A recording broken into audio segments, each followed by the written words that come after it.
Hello and welcome to another video review. This is Metal Gear Solid 5 The Phantom Pain for PC, Xbox 360, Xbox One, PlayStation 3, and PlayStation 4. This review is coming to you courtesy of Liberty Prime. He sent me this. Thank you, it is greatly appreciated. This is a stealth action game developed by Kojima Productions and published by Konami in September of last year, and it was released to a ludicrous amount of acclaim. Everybody seemed to think it was amazing. Everybody was claiming, oh, it's one of the best games of this year. A lot of people were claiming it's the best game in the Metal Gear Solid franchise, and it went on to win several Game of the Year awards from various publications. But perhaps more interesting than simply the amount of praise that was heaped upon it is the fact that Konami and Hideo Kojima actually suffered a pretty big falling out as a result of this game, and Konami basically ended up firing Kojima. Sure, they won't explicitly say they fired him, but let's face it, we all really know what happened there. And we later found out that the game itself is actually unfinished. The third chapter was actually cut from the game entirely to meet the deadline, as far as we can tell. Because if you dig around in the game's files, you can actually find references to a Chapter 3 as well as the cutscenes and mission structure for Mission 51, which would have been the actual final mission to the game. And since the game's release, Konami has made it abundantly clear that they're basically just getting out of the video game industry entirely and focusing exclusively on pachinko, which is incredibly depressing. Now, with the background out of the way, let's go ahead and delve into the review proper and find out exactly how this is as a game, both on its own and as a member of the larger whole of the Metal Gear Solid series. Now, as far as presentation goes, this is running on the Fox engine, which was basically developed specifically for the game, and it actually impresses quite a bit. The modeling is excellent, the animations are downright phenomenal, both in the actual character animations as well as the facial animations, which are just spot on. And the attention to detail in those animations is downright phenomenal. That is one thing Kojima always makes sure his games have, is a huge amount of attention to detail, and this one is no exception. The weather simulation is also very well done. From the sandstorms to rain, it all just looks great. And the lighting itself is also fantastic. But there is one aspect of the visuals that is problematic, and that's the texture quality, which is obviously very limited by consoles. While none of them look bad, they're certainly not as detailed as they could be on the PC version. They basically went for parity between PC, Xbox One, and PlayStation 4, and they did achieve that. The problem being that the consoles obviously hold the visuals back a bit, so it doesn't look quite as fantastic as it could have looked. But honestly, that's not much of a criticism. I mean, look at the game. It does look pretty fantastic, from the environments to the characters to the weather effects, whatever it may well be. They definitely nailed that. They also mostly nailed the sound design. The voice acting is spot on. They did an excellent job with that. So what, we're running a daycare now? To learn how to read and write. Do basic jobs. Chance at a real life. And while I do miss David Hayter as Snake, I do have to say Kiefer Sutherland did a very good job with what he was given. The problem is that he barely talks in this thing. It's incredibly weird going from the previous Metal Gear Solid games where he talked quite a lot, and going to this one where he barely says anything, and when he does say something, it's usually fairly short and to the point. And I have to wonder if that has anything to do with the fact that it's Kiefer Sutherland, and thus they probably had to pay him quite a lot more to actually be in the game than David Hayter. It's food for thought anyway. Everyone else also does a pretty fantastic job with their characters, so they at least nailed the voice acting department, but when you get past that, that's where things start to get a bit messier. The weapon sounds are generally fairly good, although they could be a bit beefier, and the explosions could definitely have more bass to them, but other than that, they're mostly serviceable. All the other sound effects definitely do their job rather well, so there's not really too much to speak of there, but then you get to the music, and it just doesn't feel like a Metal Gear Solid soundtrack.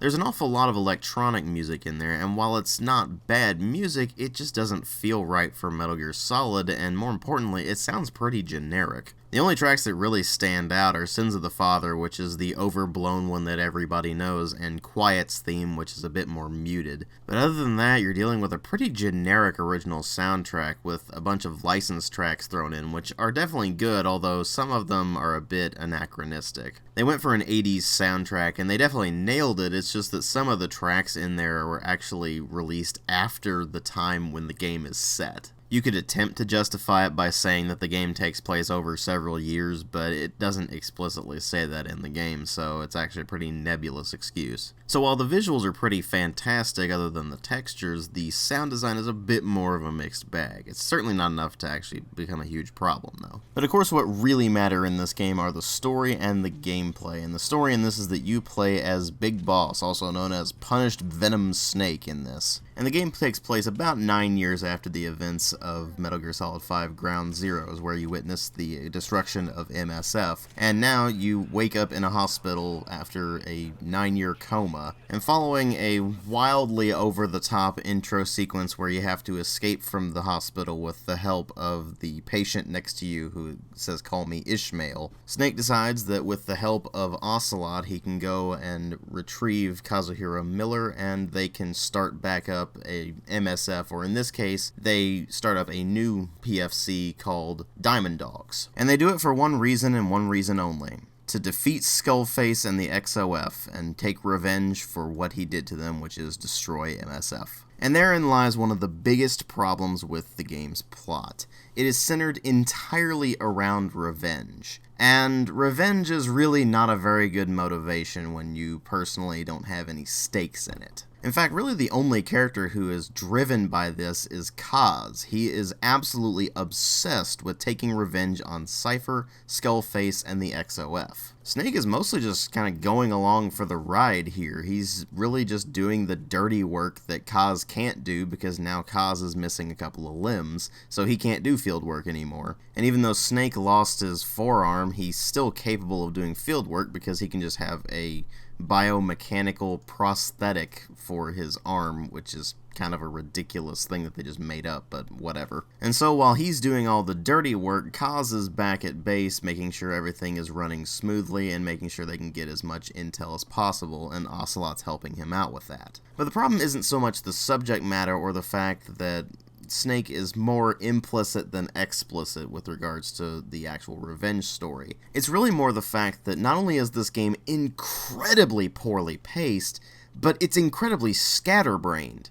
You have the first half of the plot being entirely about revenge against Skullface, and then the rest of the plot is primarily concerned with cleaning up the after effects of Skullface and his various shenanigans. Most notably with regards to the vocal cord parasite, which is something that is derived from the One That Covers. It's the special ability that the End had in Metal Gear Solid 3. It was caused by a parasite. But if you mutate the strain a bit, you get the vocal cord parasites, which basically eat your lungs out if you speak the language that activates them. And that's the main crux of the rest of the plot. So you have half of it, which is about 25 missions, centered entirely around revenge, and the other 25 are a combination of what happens to the Diamond Dogs after they finally get their revenge, and also what ends up happening with regards to the vocal cord parasites. They do throw in a bunch of other plot points as well to try to make it tie in with the rest of the Metal Gear Solid series, but most of the connections are very tenuous at best. And really, in the grand scheme of things, there's really not much this game adds to the franchise in terms of lore. About the only things it does add are really at the very end of the game, and it's only if you're really into the plot that you're going to actually be able to get anything out of those. Because they're basically the audio logs that you pick up. They help explain some of the backstory elements to things like the Patriots and such like that, but they don't really add much if you're like me and you're really not a die-hard fan of the Metal Gear Solid series. And the actual plot of Phantom Pain itself, between the whole revenge story and what happens afterward, is incredibly bare-bones at best. As I mentioned before, it is incredibly poorly paced, to which you were of course probably asking at the very beginning, what do you mean by poorly paced? I mean that you can go a good 10 or more episodes, which episodes are basically just the main missions. So you can go a good 10 or more missions without really getting any major plot. You might get snippets of main plot, but you're not getting actual main plot. It doesn't feel like the plot is progressing simply because it's not. previous Metal Gear Solid games actually kind of worked in the plot department because it was all very linear and they didn't break everything up into mini episodes. When you get to this, every single mission is its own contained storyline, and most of them only have nebulous ties to the overall plot. So to give you a prime example, there is the mission Pitch Dark, which has you going into an oil field to basically just destroy some things, and the only thing you learn there is that it's basically a dumping ground for corpses that were victims of the vocal cord parasite. The next mission is called Lingua Franca, and it has basically nothing to do with the main plot other than, oh hey, by the way, XOF is kinda sorta involved in this, because Walker Gears? The next mission consists of destroying Walker Gears. The next mission after that is basically nothing more than a cutscene that you go through. Then the mission after that basically has you extracting a truck, and oh by the way, now the XOF is involved because the parasite unit's there. The next mission that you get that actually gives you something solid to go on in terms of plot is 5 missions later. That mission is mission 20. Oh, and the next mission after that, nebulous ties to the plot.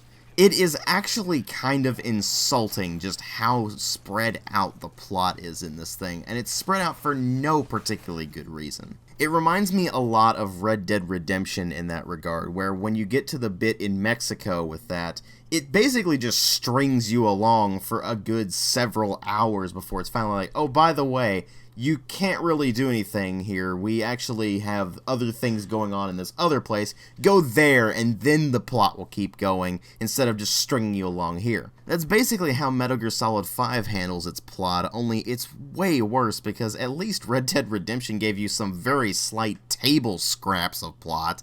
In this, you get basically nothing. And eventually it becomes impossible to give a crap about the actual plot of Phantom Pain. You're only in it for the gameplay and for the ties to the rest of the Metal Gear Solid series if you're actually a big fan of the series. If you're not a big fan of the series, you only go into it for the gameplay at that point. And it's not like I'm spouting something that's just outlandish here. Pretty much everybody I know who actually has played Metal Gear Solid 5, including diehard fans of the series, is like, yeah, the plot pretty much sucks. And it really doesn't help that the plot itself takes itself incredibly seriously when the gameplay is actually kinda silly. So the plot's already fighting an uphill battle for suspension of disbelief because the plot is so incredibly serious when the gameplay is so completely ridiculous.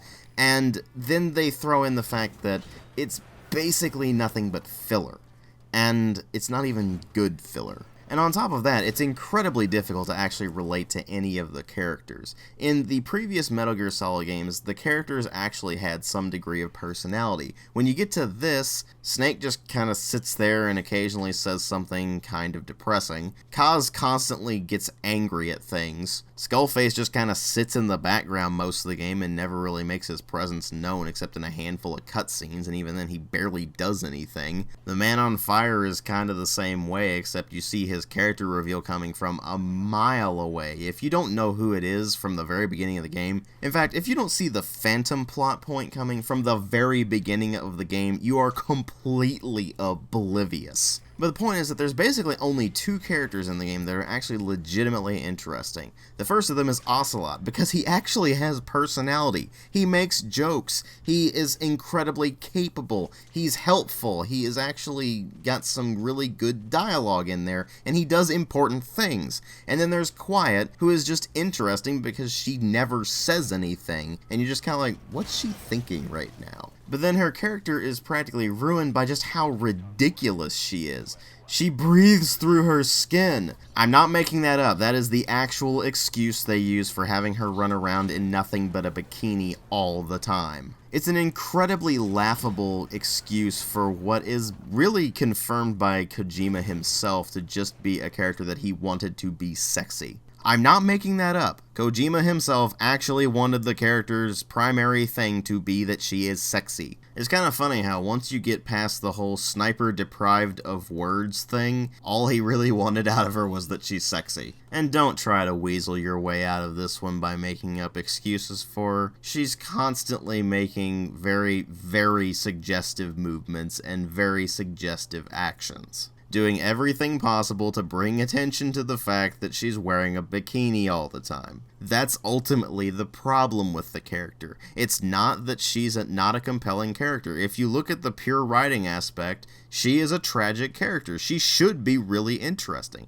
But it's really, really hard to believe the character when she takes every single opportunity possible to shove boobs and butt in your face. Let's put it this way, there's a time and a place for that sort of thing, and the way this game does it, it's just not it. So the massive issues in the writing department make it basically impossible to get invested in the plot or the characters, and so it really does fall to the gameplay to bring things up. This is where one of two things will happen to you depending on how much you like repetition.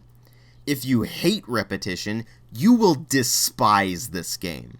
Before I explain why, let me first mention the fact that people seem to think this game has a huge amount of variety. To some degree, that's true. You do have a lot of different ways you can attack a situation. You can just go in by yourself, sneak around, use non-lethal means, or use lethal means if you prefer that. You can go guns blazing, you can call in a support helicopter, you can have your buddies to help you along, which are Quiet, D-Dog, D-Horse, and the D-Walker, all of which are useful in their own ways, although I barely got any use out of D-Walker or D-Horse. I always used Quiet or D-Dog because they're just simply the most useful buddies that you can get. And over time, you will build up a relationship with these buddies, and that will gain you access to new things, not only simply abilities for those characters, but also different bits of equipment that you can develop for them, and sometimes even some slight story elements. In practical terms, however, they basically just exist to assist you on the missions. And when you go into these missions, you find something very quickly, that despite the amount of options you have for loadouts, for the sheer amount of equipment available, the amount of weapon customization that can be done, which is quite a lot, and the ability to call and support helicopters and such like that, you find that every single mission is pretty much exactly the same. And what do I mean by that? I mean you're doing one of two things. Either the mission will consist of infiltrate, yoink stuff, exfiltrate, or it will consist of infiltrate, kill stuff, and also probably yoink stuff because you're going to do that anyway, and then exfiltrate.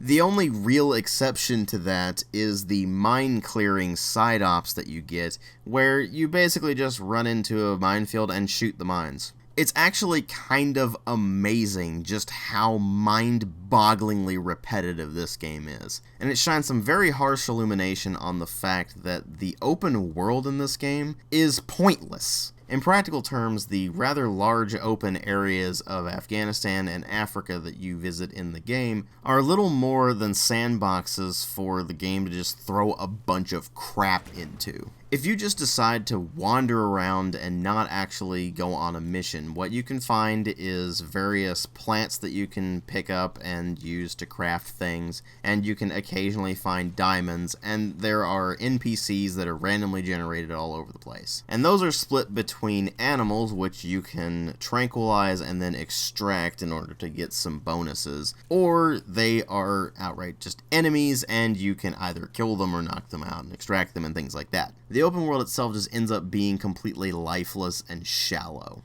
And it really does scream of, hey guys, we can do this too, because that's the popular thing to do right now, rather than, hey, this actually adds a lot to the game. It doesn't add a lot to the game. The only things it really does are lengthen the amount of time it takes you to do everything, and give you a couple of options for, do I go in from the north, or do I go in from the south, or the east, or the west? And that's about it, really. And when you do decide to start doing the side ops or the actual missions, you find that a lot of them are recycled. And by recycled, I mean that missions will very, very often have you going to the same locations you've been to several times before, doing the exact same things you've been doing several times before. Oh hey, you go to this particular location, and there's an objective you need to destroy. Oh, you completed that? Okay, well, just wait a moment, and oh, by the way, here's another mission that has you going to the same exact location, destroying the same exact objective. And frankly, that's what ultimately killed my interest in the game. It was doing the same damn thing over and over and over again with barely anything changing at best. Especially since the enemy AI is actually so incredibly dumb it makes the stealth ludicrously easy. I mean, seriously, just look at this. Do I really need to say more?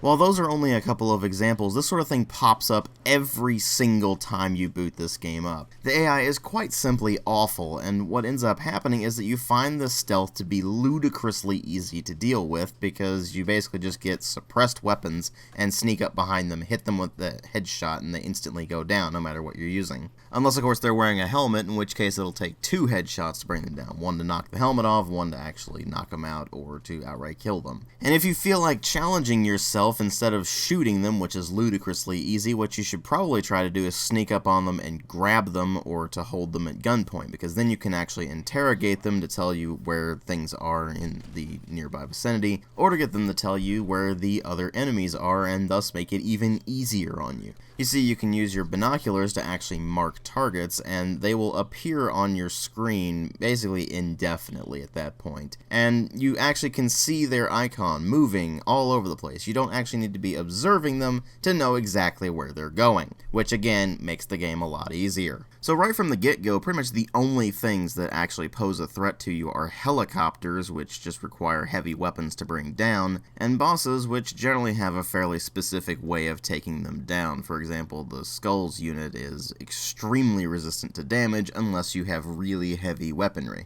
Now, of course, the problem with that is that you don't really know that the skulls are going to show up until you've actually started the mission. There's no indication that you're ever going to actually need heavy weapons or anything like that. So when the mission starts up and you're geared up exclusively to fight the normal soldiers, you're going to find that fighting the skulls in those particular missions, or the bosses in whatever mission it may well be, it actually gets incredibly annoying. It becomes something of trial and error at that point, where it's like, oh, well, there's a boss fight in this mission, I guess I'm going to have to repeat the mission again and do it with the proper loadout this time. And as if that weren't enough, you're actually able to go back and play through any of the prior missions that you've already completed over and over and over again if you want to get the full completion for them. So if nothing else, you can just work on it until you've actually memorized the mission, which is just kinda lame when you start to think about it, but other than that, it's primarily just a trial and error situation, or look up a walkthrough and figure stuff out that way. There are side objectives that you can complete in every single mission, but when you start the mission, those objectives are actually hidden from you until you actually figure out what they are by pretty much just doing them. And if you don't have a walkthrough or prior knowledge of this, then again, it just ends up being trial and error. So that's actually not very good design when you really start to think about it. You may of course beg to differ because you're one of those people who just absolutely had to get 100% completion, but let me ask you this. Those side objectives you did, were they really worth it? No, they weren't. I know because I actually did most of those side objectives in the main missions, at least until I decided, you know what, enough is enough, and I actually just stopped playing the main missions entirely. And once I stopped playing the main missions, I actually started to realize what this game is really about. It's not about the main plot anymore, which is normally what a Metal Gear game is all about. It's about the main plot in a very linear fashion. In this, it's about the side activities. The problem is that those side activities are, as I've mentioned before, mind-numbingly repetitive. They just recycle the same damn things over and over and over again, in the same locations, with the same objectives, or very, very slightly altered objectives. There's barely any variety to it, and it wears thin extremely quickly. And since those side-offs aren't doing it for you, what you end up focusing more on are the actual gameplay mechanics. Now, as I mentioned before, the AI in this game is awful, But when you go past that, and you start to delve into the mechanics of, say, Mother Base, you start to realize that this game isn't really about even being a Metal Gear Solid game anymore. If you've played Peace Walker, then you are going to be familiar with the whole Mother Base mechanic, where you have a base where you can develop new equipment for both yourself and your buddies, as well as develop base platforms, get staff, which you extract from the actual combat zones, and generally just grind your way toward better and better stuff to make it even more mind-numbingly easy to play through the actual missions and the side ops. Yes, this game is not about being a proper Metal Gear Solid game, it's not about the main story, it's not about the side ops, it is about a grind. You play through the side ops so you can get GMP, which is the in-game currency, which you then use to buy new things in the development, which takes time. And by time, I mean actual real-world time, so you can research a new bit of equipment, and it can take you anywhere from no time at all, to a few minutes, to hours, to days, and sometimes more than that, even weeks. Particularly when you start developing Mother Base more and actually start expanding the base facilities, it requires a lot of resources and it takes a very long time to actually put it all together. It's basically taking a mobile game mentality and putting it in a full-on AAA release, and it is downright disgusting. Hell, the game even has microtransactions. You can buy MB coins, which you can then use to unlock various cosmetic items in the multiplayer, as well as use them to build new FOBs. FOBs being a new mechanic in this, where you have forward operating bases that you build up and have staffed, and they can actually be attacked by other players, and you can of course attack other players' FOBs. It's kind of a cool idea, except for one really nasty problem. On PC, there's basically no anti-cheat. This is something that both affects the actual multiplayer component as well as the FOBs, because if you have people cheating and getting their FOBs ludicrously high, and of course getting themselves aimbots and things like that, it makes it basically impossible to do anything with the FOBs online. Which is particularly annoying because when you get to the later stages of the game, the amount of resources required to actually develop new items and new base facilities is ludicrous. Especially when you consider that every bit of gear you use in the field and actually go on missions with actually costs resources.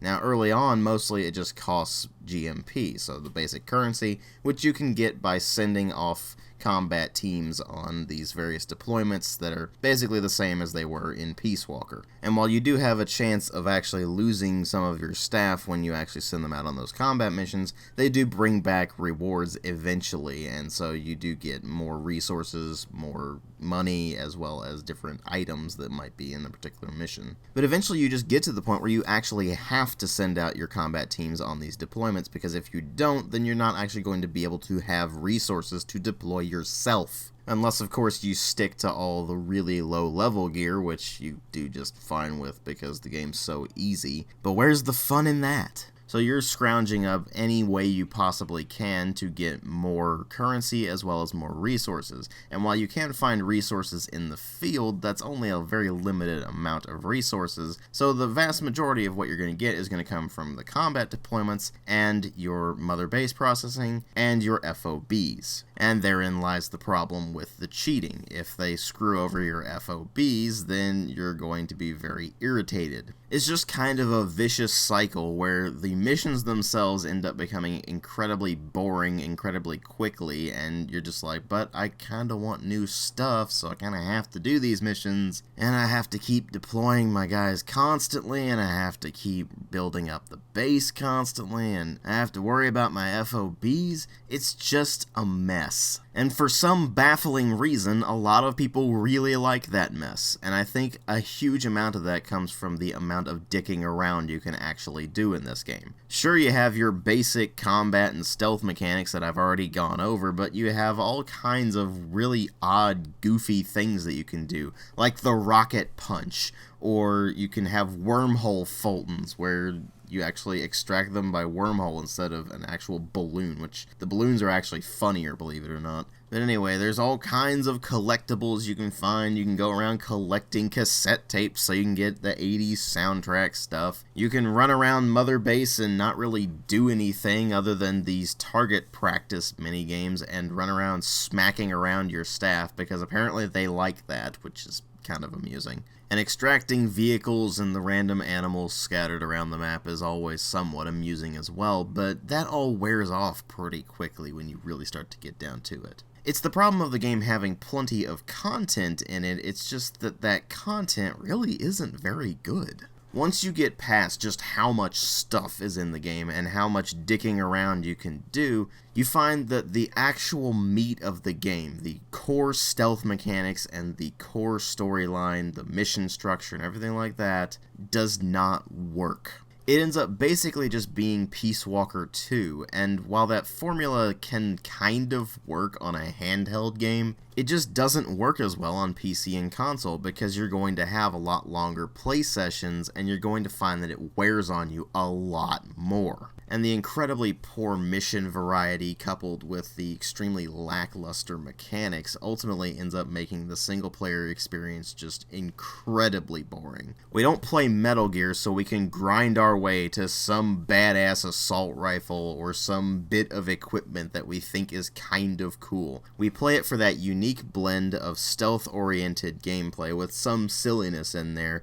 and the cinematic storytelling with a frankly over-the-top and ridiculous plotline that is still somehow kind of endearing. But with Metal Gear Solid 5, they just threw that out the window and said, you know what, screw it, we're making Peace Walker 2 and you're gonna like it. And the circumstances surrounding the game's release and the reviews thereof are incredibly suspect. Reviewers for major publications were playing the game in very closed situations with Konami employees right there to string them along. And it's blindingly obvious when you actually look at those reviews that they were only for very small snippets of the game, not the game as a whole. The game as a whole is a tedious, grindy slog, with a paper-thin plotline and so little depth to it that you're just going to end up screwing around with the game more than you're actually going to play it the way it's supposed to be played. And if it were just all that alone, I would not remotely recommend the game. But then they had to go and introduce Metal Gear Online 3 to the game. It's the versus multiplayer component to the game where you can create 3 characters, and I created one of each class. Those are the Enforcer, which is just a basic soldier who wields heavier weapons, the Scout, which is basically just a sniper, and the Infiltrator, which is close quarters and stealth. And you can customize these characters to some degree. They can be male or female, and you do get some degree of facial customization, but not a whole lot. And once you put that character together, you're now -1 slot, and you only get 3 slots. So basically you have enough to make one of every single character class, and you better hope that you like the way your character actually looks by the time you're done with the character creation, because you can't alter that in any way. The best that you can manage after creating the character is actual bits of cosmetic gear that will allow you to customize your character to some degree. Although the options there are actually very limited, and a lot of the headgear and such that you get for the MB coins is just ridiculous and awful. So more likely than not, you're not even going to bother with that stuff. But the thing is that you actually can only purchase this gear by earning gear points, which you just get at a ridiculously slow rate while you're actually playing the game. And then you can spend those points to actually purchase the gear for that specific character. You have to purchase it across every single character individually, which is pretty annoying. Speaking of each character individually, every single character actually levels up individually as well, and the leveling system is blatantly unbalanced. Every single class has its own set of weapons and abilities. The abilities are basically just perks like you see in just about any other modern game, and you actually unlock those as you level up those characters. So of course, all the really good stuff you unlock late in the progression, which means that people who've been playing it longer have objective advantages over newer players, in addition to simply just being more used to the way the game actually works. And no matter how good your aim is, if you're going up against the higher level players, you're pretty much screwed. And of course, it takes absolutely forever to level up in this thing, so it's going to take you a ludicrously long time to actually get everything worked out if you're going to actually play it legit. Here's the problem: multiplayer is riddled with cheaters, and there's basically no repercussions for it. And the sad part is, they aren't even what ruined the online experience. What ultimately ruins it is the fact that it's peer-to-peer and matchmaking. The game is ludicrously laggy at times, and it actually disconnects you quite frequently. And then when you do manage to actually get into a game that works fine, there's a good chance you're going to run into cheaters, which makes it just horrible. And even once you get past all that and manage to actually get to the multiplayer gameplay itself, there are only 4 modes and really not very many maps. The 4 modes are Bounty Hunter, Cloak and Dagger, Comm Control, and more recently, in an update, Sabotage. Bounty Hunter is your basic ticket deathmatch, so both teams have a set number of tickets and they're trying to reduce the other enemy's tickets to 0. And they do that by either killing enemies or Fultoning them, and if you manage to Fulton an enemy, you will actually gain tickets for your team equal to the value of that enemy's bounty. You get bounty by actually killing or Fultoning enemies, and the more enemies you kill or Fulton, the higher the bounty gets, so it is kind of a risk-reward thing, and it's kind of an interesting idea, but the game mode itself just ends up wearing itself thin pretty quickly. The Comm Control mode has the attacking team trying to capture comm links so they can gradually download intel. The more they're holding at any given time, the faster that will complete. The defenders are trying to prevent them from actually being able to complete the download within the time limit. It's basically a twist on the traditional domination mode, and it's okay, but nothing particularly amazing. Then you get to Cloak and Dagger, and that's where things actually get more interesting. The attackers have to recover a data disk and bring it to the evac point within a time limit, and defenders are trying to prevent this, but the attackers are only armed with non-lethal weapons and they are automatically cloaked. Whenever a member of the attacking team gets hit or spotted, the cloaking for the entire team goes down for a brief period.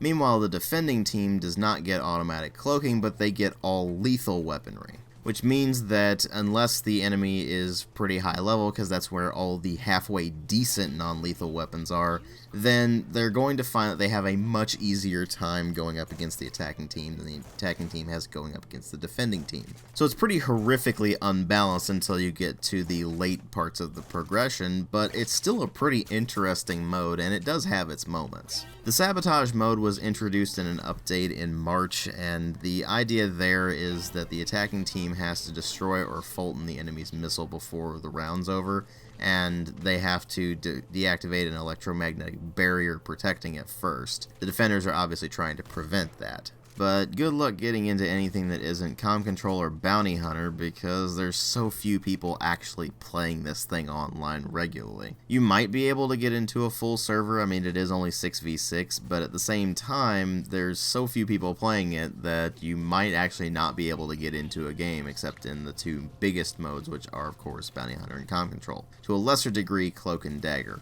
But even if you manage to get into a game, you're going to find something very quickly. There are only 5 maps, and one of them is basically just the map from Ground Zeroes redone in the current version of the engine. They did introduce 3 new maps with the addition of the Cloaked in Silence DLC, but you do have to pay for that. And so few people are playing the multiplayer anyway that there's really not much point to actually picking up the DLC. Unless, of course, you just want to play as Quiet, because that's one thing you can do in Metal Gear Online 3 is play as unique characters, specifically Venom, Snake, Revolver, Ocelot, and Quiet, and each of them have pretty high-level abilities as well as unique equipment. So, for example, Ocelot has dual revolvers that can actually ricochet bullets in order to hit targets. Meanwhile, Snake gets the infamous Rocket to Punch! Which is, of course, kind of amusing, but the problem with these unique characters is they're actually pretty overpowered. The only other thing worth noting in the online segment is the buddy system, where 2 players can salute each other and they basically end up pairing up and can spawn on each other and things like that. It's kind of a cool idea, but it never really gets used to its fullest potential because, let's face it, other players are really not going to use it as much unless they're really into the game. And let's face it, Metal Gear Online has the same mentality as Metal Gear Solid 5 The Phantom Pain. It's not about the actual gameplay mechanics, it's about being as ridiculous as possible and basically an endless grind, or at least what feels like an endless grind. And the end result is a multiplayer mode that just feels incredibly tacked on, and on top of that, the PC version actually took quite a while to come out. The multiplayer on consoles was released in October of 2015, pretty shortly after the game itself was released, but PC didn't get the multiplayer modes until January of this year, and when we got it we were like, this is it? This is crap. And that's really the best way I can sum up Metal Gear Solid 5 The Phantom Pain as a whole, with the simple phrase, wait a minute, it got all that hype and this is what it is? Never mind getting Game of the Year awards and things like that, how the hell did this game get anything higher than about a 5 or a 6 out of 10? No amount of attention to detail and presentation can make up for the simple fact that it is a poorly written, extremely poorly paced, mind-numbingly repetitive game with a tacked-on multiplayer mode that feels like it was designed more to get them DLC money than it was to actually be a compelling and really good multiplayer mode. And frankly, that's depressing.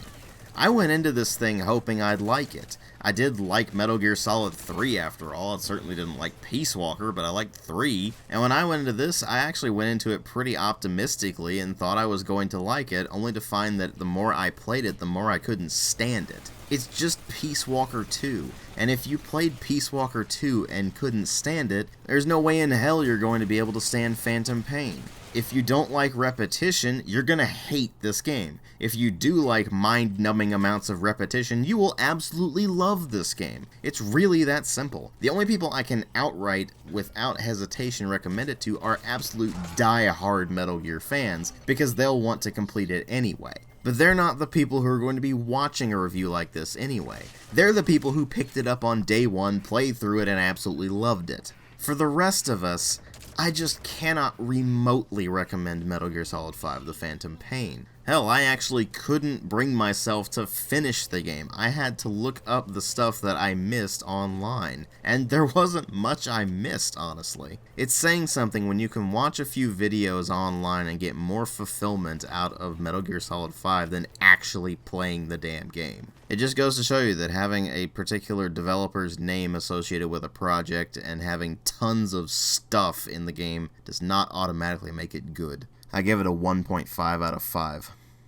Thanks for watching.